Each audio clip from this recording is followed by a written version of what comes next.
The year is 1984. Fear grips the country as Hindus get revenge on Sikhs for their bodyguards killing India's Prime Minister Indira Gandhi.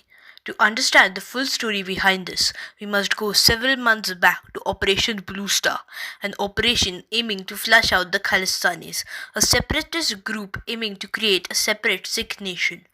During this operation, a part of the Golden Temple got destroyed. In revenge for this, Indira Gandhi's bodyguards killed her. During this time, Rajiv Gandhi, Indira Gandhi's son, came to power. People assumed that he'd bring a stop to the violence. However, his critics say that his government stopped the army from intervening. Rajiv Gandhi, as Prime Minister, frequently shuffled his cabinet ministers. His critics called it a wheel of confusion. His own ally called the shuffle a reflection of the Congress, which was chaos. His economic policies were seen by the rural and the tribal populations as pro rich and pro city, as he gave subsidies to increase his industrial production. Now let's talk about Sri Lanka. There was a civil war between two groups of people, the Tamils and the original Sri Lankans. It was a horrific war with lakhs, Negroes dying.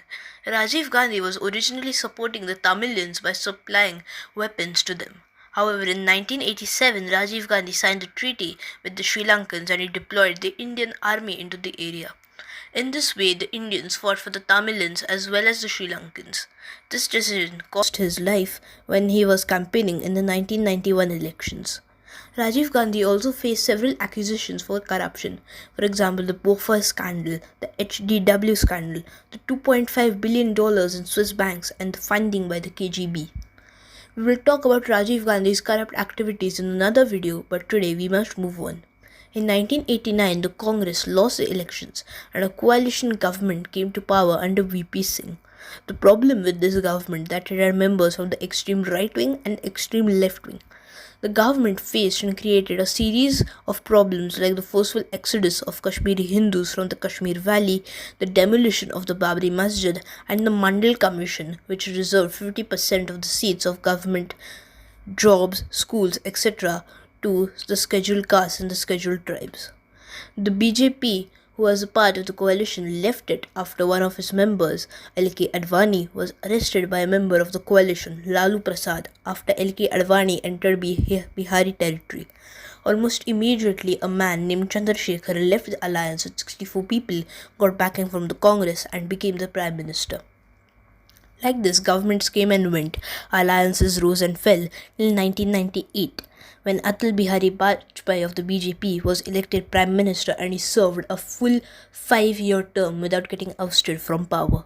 This was the first time since more than 40 years a member of the Congress wasn't elected as Prime Minister for the full 5-year term.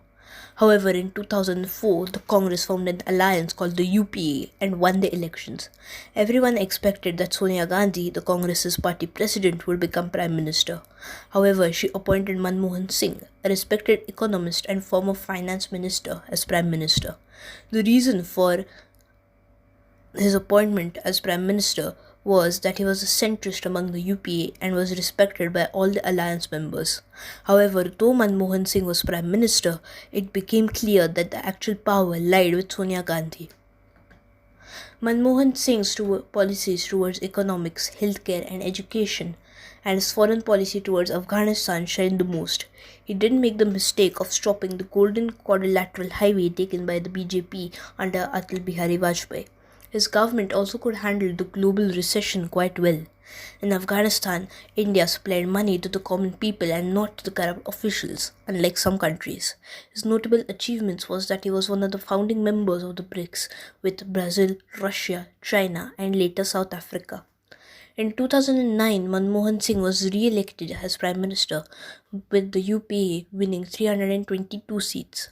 Although he won the elections while he was seriously ill, credit isn't given where it's due. Manmohan Singh's second term was marked by a falling approval rating.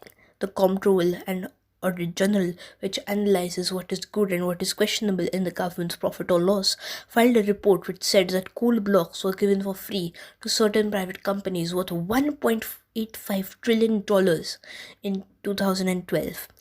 In 2014, Manmohan Singh resigned from the Congress and Rahul Gandhi became the presidential prime ministerial candidate for the UPA.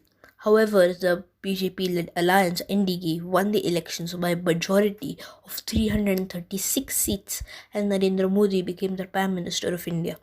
Over the 9 years that the BJP has been in power, it has cemented its trust with the common people of India. Infrastructure is being built, schemes launched for the common people, and almost 10 crore people are brought out from extreme poverty.